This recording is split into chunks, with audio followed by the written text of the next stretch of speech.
As someone who creates book content online, I own very few books. As in, like, I have a single shelf here in a Billy bookcase that is unread books, and then I have about a half shelf here of books I've read that I decided to keep a physical copy of. I am very much a library user, a digital book reader, an audiobook listener, a borrower of books from friends and family. So, what in the world compelled me to film a book haul today?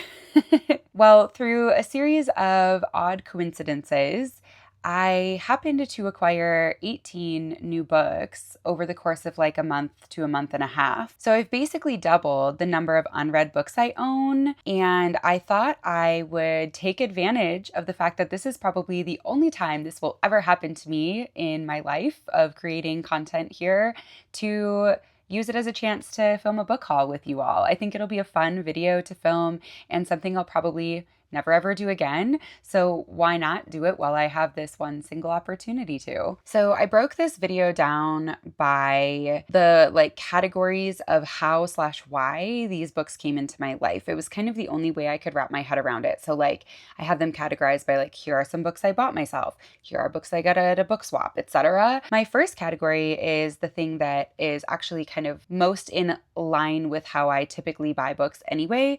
And that is books that I've already read that I decided to purchase a copy of because I wanted to keep a physical copy and own one. I do not often keep books that I've already read, even if I have the book physically.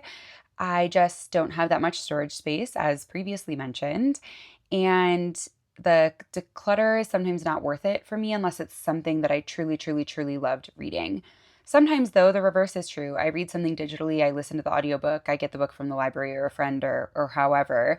And then after reading it, I love it so, so, so much that I feel compelled to have a physical copy of it on my shelf as a reminder of that story and my love for that book. So I have two things that fall into that category today. First up is the Broken Earth trilogy by N.K. Jemisin. I read this in 2025. It was one of my best of 2025 books of the year, and it is seriously just unbelievable. I'm going to go out on a limb and say that I think this is my favorite sci-fi series I've ever read in my life. It is currently, at least, definitely sitting at the top, with more time and reflection and finishing some series I currently have ongoing in sci-fi. It may not retain that position forever, but right now, as of now in my life, this is my favorite sci-fi series.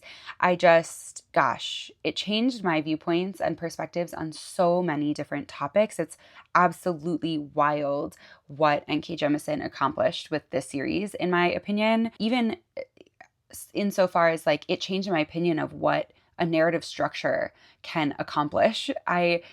It's hard for me to even put into words the impact that this series has had on me since reading it last year. It's truly an unreal feat of literature, in my opinion. I am really glad that it's sold as a paperback set, and I'm not going to take these out because they're really hard to get back into the box, but it's a good floppy paperback, which is my favorite thing to read. I would pick that over any other book format. So really grateful that it comes in that format. And I'm so happy to own these, truly so excited to see them on my shelves. Also, if I'm looking down a lot, because I have 18 books to talk through, I made myself some notes. If I don't keep myself on track here, I'm going to be talking for days about these books. So I wrote myself little tiny like one sentence synopses and moving on, right? So number 2 in this category of books that I wanted to own a copy of physically is A Song to Drown Rivers by Anne Liang.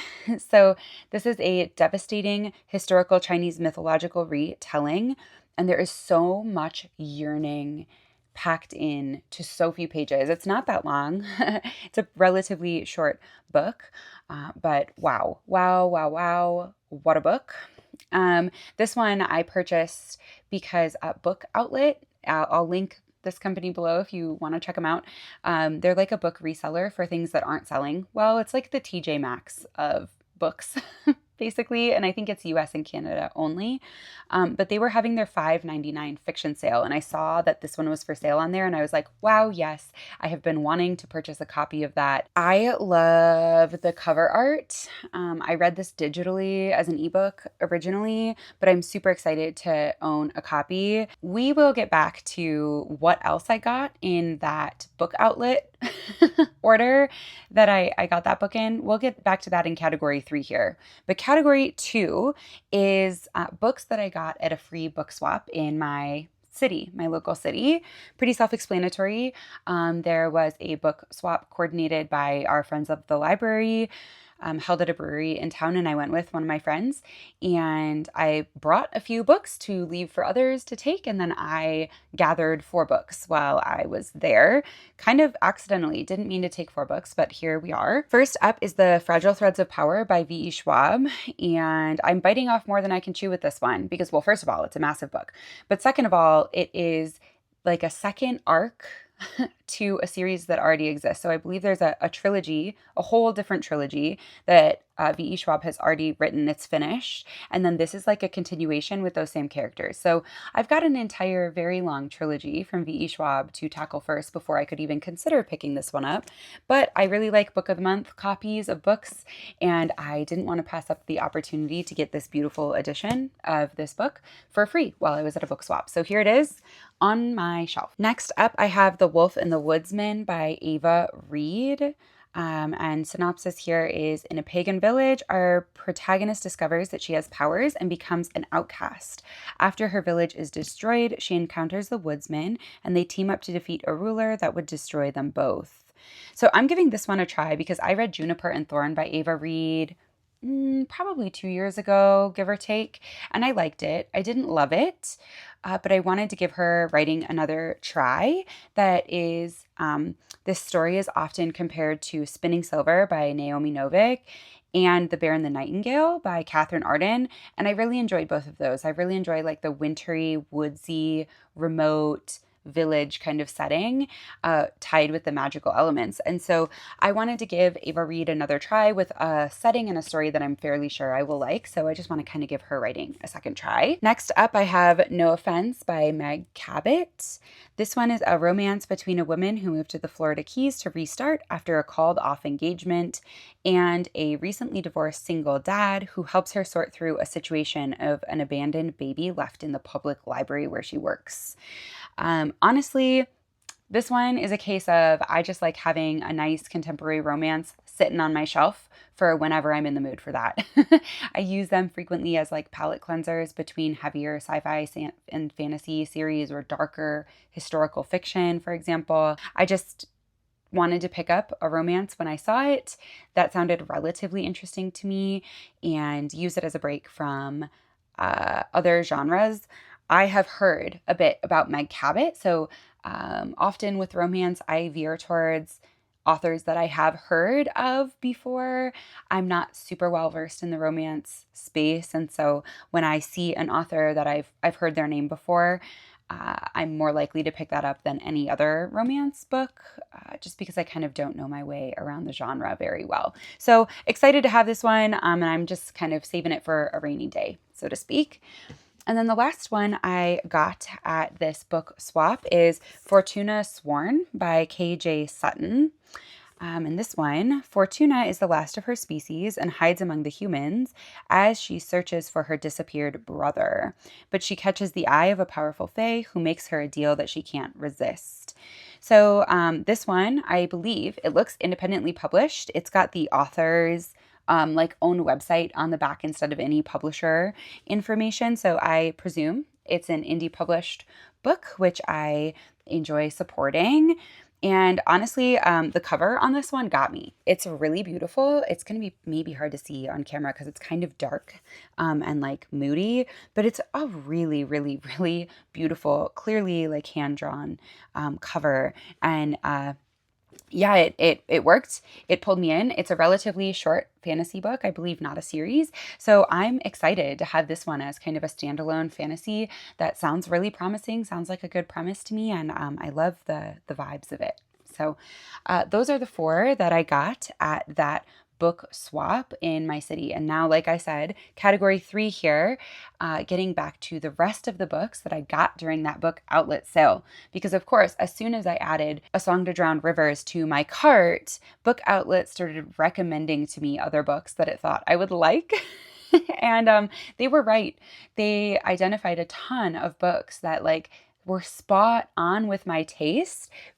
based solely on the one book I added to my cart. So super interesting. My general approach when I'm buying books at sales like this, or sales like my library friends at the library book sale, for example, my usual tack there is to either look for books that I want to own a copy of that I've already read, like I did with Anne Liang's book, or my other approach is to find books that look really interesting to me that I think I'd have a hard time getting my hands on in other ways. So, like, I'll check if I can get the ebook automatically with my Kindle Unlimited subscription, right? And if I can, I probably am not buying that physical book. Or I'll look and see if I can get it on like Libby or Hoopla from my library. Or I'll see if I can, sometimes it's even hard for me to find a physical copy at my library. I might have to like order it out from another library in our network, right?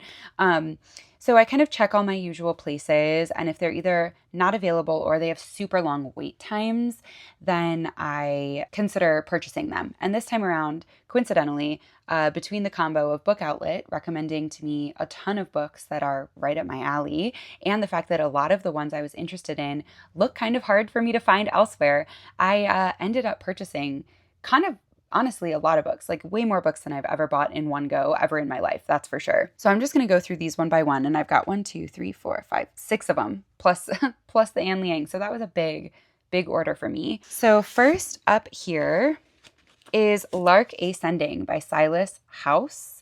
This is a dystopian novel about a family who leaves the US following religious nationalism for one of the only places that's still accepting American refugees, which is Ireland. But they find upon arriving that it's not safe for them there either. So this one is under 300 pages, which is interesting for a story that I hope is going to pack like quite the punch with those themes that I just outlined there.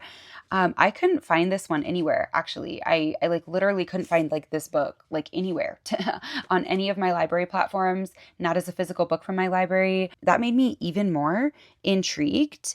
It is a published book. It's not indie published, it's traditionally published. So I was intrigued by why I was having so much trouble finding it. You know, maybe I'll dig deeper and I'll find out that this is like a highly controversial author or book or something, in which case I'm sorry I'm talking about it here on my channel. But I doubt it based on the themes that are presented here. So this one really intrigued me because when I realized I couldn't find it like anywhere and the premise sounded really, really interesting to me, I was like, well, now I gotta buy it. So I've got that one. Next one here is Never the Wind by Francesco Dimitri. First of all, I'll just be honest that the cover of this one pulled me in to originally click on it on the Book Outlet website. But then when I read the premise, I was also pulled in by the promise of the story as well. So this one is a coming-of-age story following Luca, a deaf teenager whose family just moved to southern Italy. And family grudges between Luca's family and a neighbor's that he befriends, but between his family and their family, is kind of the central plot line. But you're hearing this entire story being described without sight because he, my goodness, I think I said a deaf teenager at the beginning of this description. He's a blind teenager, excuse me. And so you're learning about kind of his experience of moving and trying to form a friendship while being blind and kind of experiencing his new world through his other senses is how I understand it. So this one sounds really, really, really unique. I had never really heard of a premise similar to this before, and I'm really eager to dive in. Again, it's really short, but it sounds hugely, hugely impactful. Next up, I have The Night Ship by Jess Kidd. Now, this one is a dual timeline seafaring story of two young misfits tied together by the history of a shipwreck. So I love the idea of fate existing in like the real world. And that's kind of how this one was pitched in the synopsis on the Book Outlet website. No magic involved, even as a fantasy reader primarily, who loves a good like alternate universe. There's like nothing that gets me going as much as like the concept of fate, but in just like reality in the real world existing amongst us as mortals. So I also adore dual timeline stories with a central through line, and the concise summary of this one on the listing for this book really just sold me. It says 1 shipwreck, 2 misfits, and 3 centuries apart. And wow, I mean, Talk about a pitch. Talk about a pitch for a book, right? So excited to have that one as well. Next up is, this one's a little bit different actually than these other ones, which I found like coincidentally through Book Outlet's recommendations. This one is A Harvest of Hearts by Andrea Eames. This one was also recommended to me by Book Outlet. But the reason I decided to pick it up was largely because I've heard this recommended by a few of my favorite booktubers lately. And so it's already been on my radar. I'm really intrigued by it. Also, it's one that I think my older sister might really enjoy. So I'm also more inclined to purchase a book if I think I'm going to really love it. And I can already kind of think in my head of who might be a good fit for it after I'm done with it. Because like I said, limited space. I don't want to keep every book I read. So, that did play a part here in this one. This is a cozy fantasy that is kind of like just this side of not super cozy. In this book, parts of human hearts are used to power the magic of this world. So human hearts are like harvested by the magic wielding folks in this universe. And a piece of our protagonist's heart is stolen accidentally by a sorcerer. And so she goes after him to try to recover it. It's billed as a cozy fantasy, but that premise doesn't sound that cozy to me. So I'm really interested in kind of that dynamic and that classification. So I'm excited to own this one, and I'm excited that I think it's going to be a really good one to pass on to my older sister when I'm finished. Bear with me, 2 more in this category. And then after this, there's just one more category of places I acquired books. So 2 more in this category. Next up is 100 Shadows by Huang Junying, and it's translated by Zheng Yuan. This book is set in a Seal slum, and that slum is marked for demolition by the leaders of the city. The residents' shadows, though, begin to rise and come to life on their own, in my understanding, to defend this slum. The question posed by the book's synopsis is, can the residents of this community come together against both their own demons and the ruling class to salvage their world? Ooh, that sounds so fascinating. So I've been wanting to get into more South Korean and more broadly Asian literature in general, and the premise of this one really captured my attention. So did the short length, just being honest. And I'm hoping it's a good entry point into this author's work and also this genre more generally. So I'm actively taking suggestions as well for like South Korean or Korean or frankly, any other Asian literature. So if you have any suggestions of where to head next after this book, leave them in the comments for me down below. Okay, last up in this Book Outlet haul is The Library at Hellebore by Cassandra Khaw. First of all, wow, look at the cover of that book. Is that not stunning? I love that. This one is an academy setting for beings with dangerous powers in this world. But then on graduation day, the faculty go on a ravenous rampage, feasting on their own students. And a small contingent of those students escape, and they hide out in the library on the campus to try to save themselves. So when I go searching for the availability of this one, I also found a novella by this same author called The Salt Grows Heavy, and I'm also super eager to read that one. I had to hold myself back from purchasing both during the Book Outlet sale, but because this is a new author that I haven't ever read before, I decided to just go with this one, and then I can always buy The Salt Grows Heavy later on if I still am intrigued and if I enjoy the writing in this book. I am just super, super, super happy to have come across this author because this sounds like the perfect, like, dark fantasy novel for me, and I really can't wait to dive in. Okay, final category here. 4 more books to go. Bear with me. We've got this. Okay, 4th and final category. There are 4 books in this category, and then we've made it. We've made it through this frankly massive book haul. I cannot believe I bought all these books, or acquired them all, I should say. So category 4 is Book of the Month and Aardvark book boxes. So I actually just signed up for Aardvark for the first time in February. So I got a February book and a March book. And then I actually picked out 2 books from Book of the Month in March. Usually with these subscription box types of things, I am a skipper almost every month, like truly nearly every single month. I skip and I pass and I say nothing here interests me this month. I just, again, going back to the whole theme of the video at the beginning of this, I don't really love owning tons and tons and tons of physical copies of books. That being said, I do often like the books that are there for selection. They're just not always appealing enough to me to justify adding them to my physical shelf, especially if they're books that I can get easily elsewhere.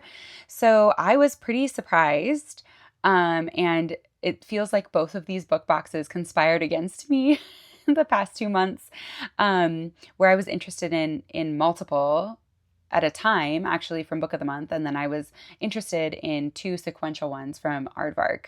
So I'm going to do the Book of the Month ones first. Really, the reason that I picked a box in March from Book of the Month is because I wanted this book in particular, And Now Back to You by B.K. Borison. So this is the second book in the interconnected standalone Heartstring series from B.K. Borison.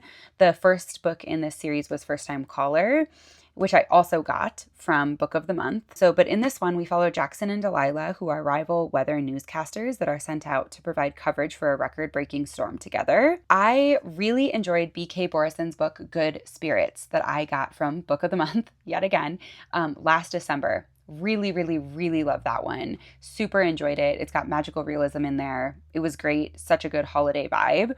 And then I did like First Time Caller. In particular, in First Time Caller, I actually liked one of the side characters the best, arguably, and he's the main male character in this book. So I was excited to pick this one up and carry it forward. But if I'm being honest, I actually picked this up mostly because it's only sold as a paperback outside of Book of the Month. And I couldn't stomach the idea of deciding I wanted this book later, like down the road, and then it not being available anymore on Book of the Month. And then I wouldn't be able to get the matching hardcover to go with First Time Caller. So I'm a little bit ashamed to admit that it's kind of a vanity reason here. But nonetheless, I do think I'm going to enjoy it. I like B.K. Borison's writing. I just don't know that I would have, well, actually, I know for a fact I would not have bought this book if I didn't already have the other Book of the Month version of the first book in this series. So not my proudest moment, but here we are. I'm glad I have it because I love the designs for these covers. I do think they're some of the cutest like romance covers that I've ever seen. So you know what? All things equal, I'm glad I have it, but it was pretty much just a vanity reason. Next up from that same month, from Book of the Month, I also picked up Lady Tremaine by Rachel Hockhauser. This is a retelling of Cinderella's evil stepmother cast in a new light. So she's grappling with yet again being a widow, and Lady Tremaine is trying to set up her daughters for successful lives as her own influence wanes, and she deals with the crushing reality that what her daughters want is not what she sees as best for them. So I love a good fairy tale retelling and a good character arc. So I'm really excited to check this out. And it's a debut novel from a new author as well, which I also always love. So then from Aardvark, I signed up, like I said, in February. And the February book I chose was The Poet Empress by Shen Tao. And I'll give you the synopsis of this one first and then talk about why I'm so happy to own this book. In the waning years of the Azalea dynasty, the emperor is dying, the land is consumed by famine, and poetry magic is lost to all but the most powerful. A girl whose family is dying one by one offers herself as a concubine to their powerful ruler in a bid to save them. So this was on my most excited to read this year list. It came out in January, and I have wanted to read it. I've had a hold on it in the library. I've had a hold on the ebook, the audiobook, and the physical book from the library since it released, since before it released. You know, I was like on the list before they even acquired their copies. I can just tell based on the premise alone that I am going to love it. It's going to be a favorite for me. I can feel it in my bones. I don't know how to explain. Sometimes you just know, right? And so I decided to just take the plunge and buy a copy so that I didn't have to continue waiting for my library copies to come through either.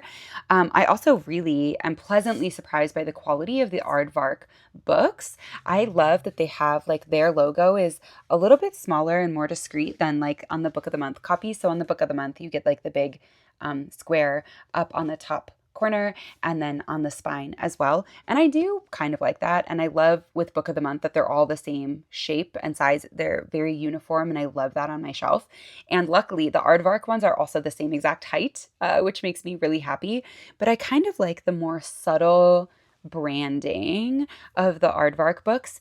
They're also soft matte covers, which is just kind of a nice tactile thing. So super, super excited to discover that I really like Aardvark vibe and excited that they have the same option to skip months that don't seem like a good fit for you, just like Book of the Month does. I really appreciate that flexibility as someone who doesn't just want to constantly kind of acquire new books. So I'm really excited to read this one. Despite the fact that it's second to last on this list today, it's probably the one I'm most excited to read out of everything I've gotten here. Okay, and then last up, I've got my March Aardvark box here as well. And I think I'm actually just going to go ahead and open it with you. I wanted to show you, I mean, like, look at how cute.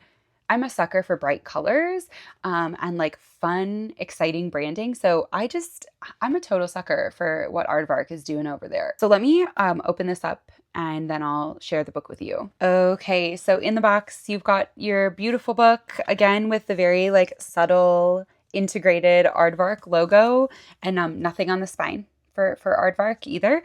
I really love that. And this month they gave this little packet out with this challenge on their app. They do like cute little challenges. I'm not really an app person, sorry. So I actually have not participated in this either of the months, but each of the months they send a little card explaining what the challenge is. So like this month, it's pick an emoji below and create a book stack inspired by one of the emojis, and then you share it on social media or on the app for a chance to win a free credit to their website for a future month. So super cute if you're like into those kinds of things. It's not really my like cup of tea, but I think it's adorable. And then I love their bookmarks. Oh my goodness, they're so cute, and they're a different set of colors each month. So they look like this. They're like a little cutie Aardvark face. This month it's like red. It's kind of like primary colors, red, yellow, blue, and a little bit of pink in there. Last month it was like greens and purples. So cute. I love them. I think it's so, so, so cute. The back says, knock, knock, it's your TBR calling. So I really like them. I will say I also currently really love the Book of the Month bookmarks that are coming with them. They've got this little 100. They're doing like a 100th anniversary celebration, releasing some like classics in their formats.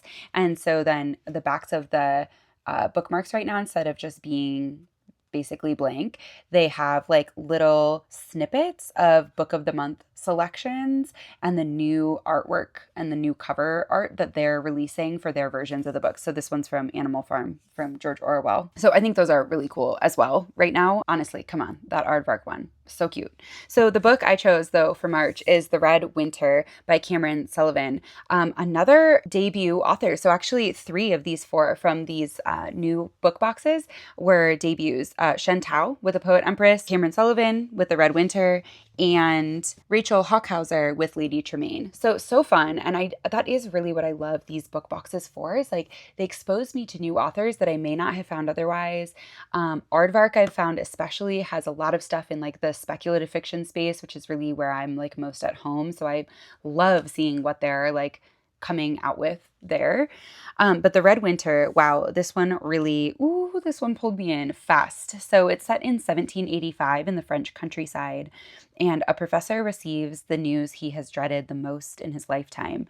The beast of Gévaudan has returned and is killing its way through France.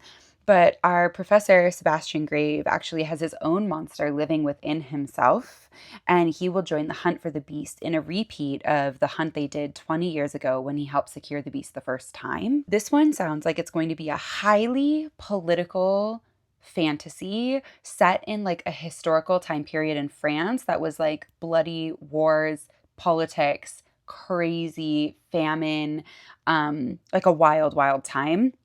And I think the beast here is largely, it is a fantasy novel. So the professor literally has a demon living in him. Not a spoiler, it's in the synopsis. And then the beast, I think, is a fantastical creature that actually escapes, right? But I'm pretty sure, my understanding from the synopsis is that the beast is really representing like human greed throughout the story and throughout this like time period in history.